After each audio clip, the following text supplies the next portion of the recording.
Now, your first warning forecast, powered by Live Doppler 13,000 HD. Welcome back, everybody. Thanks for staying with us. Pretty much a clean screen on Live Doppler 13,000. There are a few snow showers out there, but darn few. This is Williams County picture around Edgerton. Just a few snowflakes falling out there. Well, also we're getting down to the southern reaches of our viewing area. Well, there were some snow showers there, but apparently gone right now.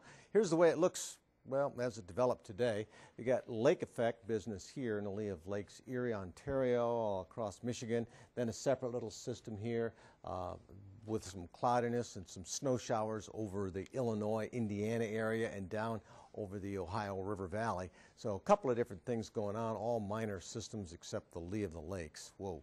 There's some heavy snow around Buffalo today. 28, the current reading for Toledo, wind southwest.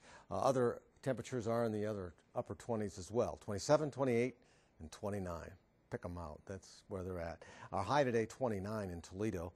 A 5-degree rise from the overnight low of 24. Officially, no precipitation showing up. 7:44 sunrise time. Get your Friday going for you. Yeah. December extremes. Yesterday we showed you what a normal December is like, but the warmest was a long time ago, 12 degrees above normal in 1889. 100 years later was the coldest December on record, 12 degrees below normal. Wet weather, yeah, we had some. In 1967, it was the wettest month, December on record, and the snowiest wasn't too long ago. Maybe you remember 2000, the year 2000, December, we had 26 inches of snow that December. Wow. Where are we headed tonight and tomorrow? Well, I think we're headed for partial clearing towards morning, and then we'll see some sunny periods as we head through Friday.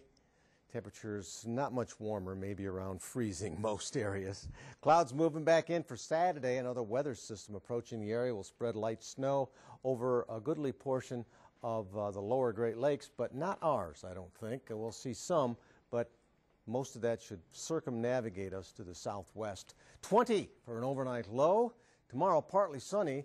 The high 32, yep, west-northwest winds 5 to 10 miles per hour. So enjoy that cameo appearance by the sun, because as we head on into Saturday, snow showers. The heaviest of the snow, and it's not going to be a heavy snow-producing system, we'll likely see the southern reaches of Ohio, Indiana, and Illinois. We will see some snow showers. 33, then clouds on Sunday. Winds will pick up, a high of 32, and then as we move into next week, a windy setting Sunday through Tuesday. Snow flurries Monday, snow showers a little bit heavier on Tuesday, but right now not a major system. And then for Wednesday and Thursday, continued cold, not above freezing on Wednesday. So we see fairly consistent pattern there in the overnight lows, don't we? Near 20.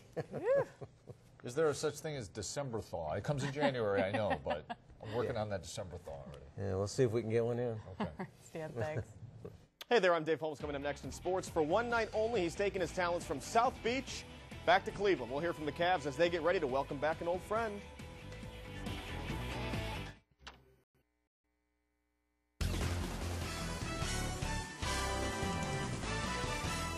Ever since the decision, Cleveland fans have waited for the return. Tonight, LeBron James comes back to the city that he helped re-energize for 7 seasons, bringing with him the Miami Heat and his own security force. This the scene last night as James arrived in Cleveland.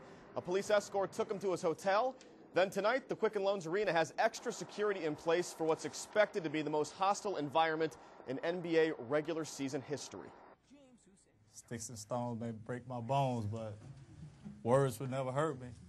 But I think we should try to let those words hurt a little bit, but try to keep the sticks and stones away. Well, obviously, it's no secret. You know, it's everybody in the world with us. You know, we got a lot of people behind us, and I'm grateful for that. I'm glad to be on this side. You know, it's almost like your ex-girlfriend coming to your wedding. Well, tomorrow night is week 1 of Basketball Friday here on 13 ABC. We have 17 games on our schedule. Make sure you come back tomorrow night for Basketball Friday week 1. Our feature game, Springfield against Bowsher. The new-look Rebels have 4 players who transferred from Libby High School when it shut down. That move sure to shake up the City League standings. And Springfield expected to contend for an NLL championship.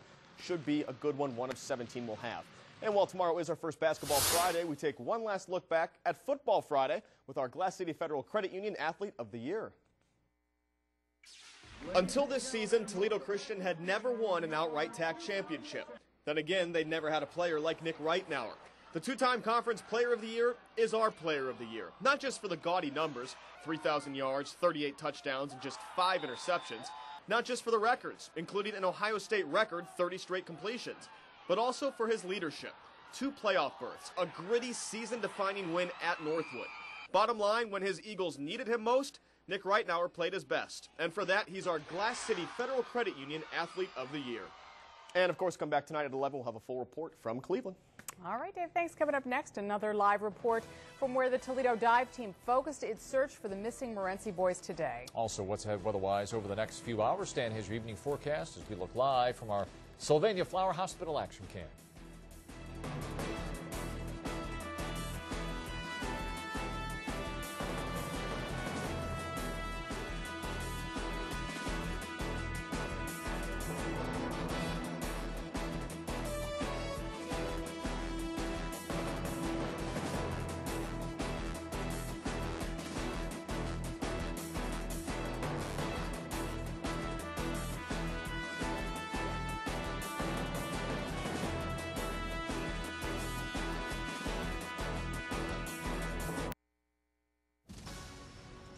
Well, a week's gone by and there are still no signs of the Skelton brothers. 13 ABC's Christine Long in Williams County, Ohio, once again joining us live with the latest. Christine.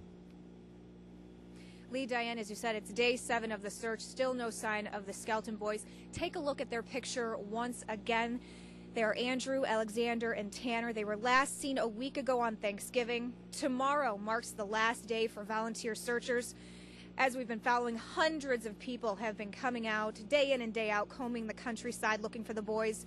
New today, dive teams from across the area, including crews from Toledo and Angola, Indiana, have been searching the waters in Williams County. They have found no sign of the boys. Those dive teams plan to be back out tomorrow. Now, I will be out here in Williams County, Ohio, between here and Morenci, Michigan, as well as my colleague 13 ABC's Tony Geftis, and we will bring you the latest information, any new developments as they become available. Reporting live from Williams County, Christine Long, 13 ABC Action News.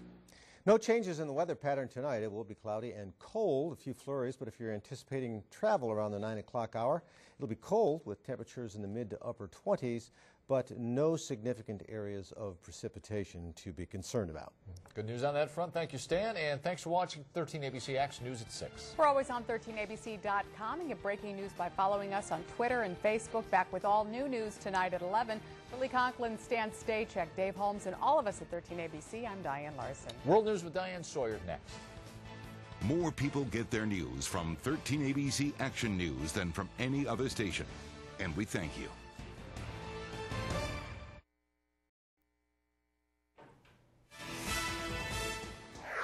Live team coverage of the blaze that forced evacuations and caused power outages. They're billed as internet cafes, but these businesses are more than meets the eye. Mortgage mess, the problems that could lead to new troubles for the housing market. The final dance-off is set. Tonight, one dancing couple's quest for the Mirrorball Trophy comes to an end. This is 13 ABC Action News in high definition. We begin with continuing coverage of a breaking news alert. A massive fire erupts at a Columbia Gas regulator station in North Toledo, causing emergency crews to evacuate nearby homes and shut off electricity to the surrounding area. Good evening, everyone. I'm Diane Larson. And I'm Lee Conklin. That fire was fueled by natural gas. It happened on East Manhattan Boulevard in North Toledo. 13 ABC's Christine Long is live there with the latest. She begins our team coverage. Christine? Lee, Diane, Toledo Edison says that power has been restored to all customers here in this area. The fire is out. Now, the problem was trying to shut down a 16-inch gas line, a major pipeline that feeds the district station here. That line ended up feeding the fire. A natural gas fire in North Toledo created a startling silhouette that resembled ghost flames. This is rare. You know, in my 5 years at Columbia Gas, and I know that's not long, but I haven't seen flames like this due to natural gas in my time with the company. The Toledo Fire Department Battalion Chief says the call came in just before 5:30 this evening. The cause remains under investigation, but officials believe a utility pole fell near the Columbia Gas District regulator station, taking down power lines. We don't know if something was pulled away from the building that caused a spark. Responding crews simply could not put out the fire. We thought we were killing a fire, and all of a sudden something caused the pressure to rise. Luckily, natural gas rises and fire crews used water lines to disperse the vapors. Meanwhile, the gas company scrambled to shut down the two main gas lines that feed the district station. They shut down the 20-inch high-pressure gas line on Suter. The problem was turning off the 16-inch medium-pressure gas line on the corner. They had to bring in a backhoe to dig a hole. I'm not sure what happened exactly over there. I know we had trouble getting torque on the pipe, but we had to do what we had to do to address the fire as it was going on.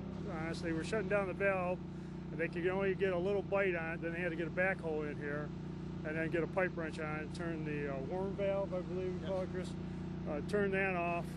And once they got that off, then the fire went out. Thank you. Columbia Gas says no residential customers lost service during the fire. This is kind of a circular system. In other words, we can shut off one part of the system and supplement that with gas from another part of the system. Columbia Gas says the City of Toledo wastewater treatment plant is without natural gas and will be for the next 24 hours. We spoke with the mayor's spokesperson, Jen Sorgenfrey. She says the city is continuing to operate city services as normal, as they will be delivered as always expected. Now, as for that 16-inch gas line, the problem with shutting it off, Columbia Gas says that is under investigation, and they point out that all of the larger gas lines in the area, they check those out 4 times a year. Reporting live, Christine Long, 13 ABC Action News. All right, Christine, thank you. And that fire created quite a spectacle for those who live nearby. It also caused some concern over safety. 13 ABC's Tony Geftis live in Toledo, continuing team coverage with how the neighbors are doing tonight. Tony? Neighbors are all back in their homes tonight, Lee. Columbia Gas had evacuated many of them, and here's why. As flames fueled by natural gas bellowed into the sky, neighbors poured out of their homes for a look. I seen out my kitchen window, there was a pretty big light, so I knew there was a fire going on. And then I looked again and I seen this humongous blaze. I never seen the blaze like that size before. And then I looked out my door and all of a sudden looked like the whole end of the street was on fire. This Columbia Gas regulator station went up in flames and kept going up for almost 2 hours. Earlier, our electricity went out, and then it came back on, and then it just went out again. It was totally dark, and we could just see the flames from our house. Some showed up on North Manhattan in the rain to check on friends and neighbors. Is he all right? As far as I know, the fire department said yes, there was nobody in the house. Others wanted to check the utilities and see how long it would be until their homes had power. Yeah, I just came down to see what's going on. Yeah, seen it was blazing. Around 7:30, Columbia Gas crews pinched off the lines fueling the flames, and the fire died down. Both the BP refinery and Jeep are nearby. According to Columbia Gas, BP had a slight drop in pressure, so they switched to an alternate fuel source. The Toledo North Assembly Plant was not affected. Live downtown, Tony Geftis, 13 ABC Action.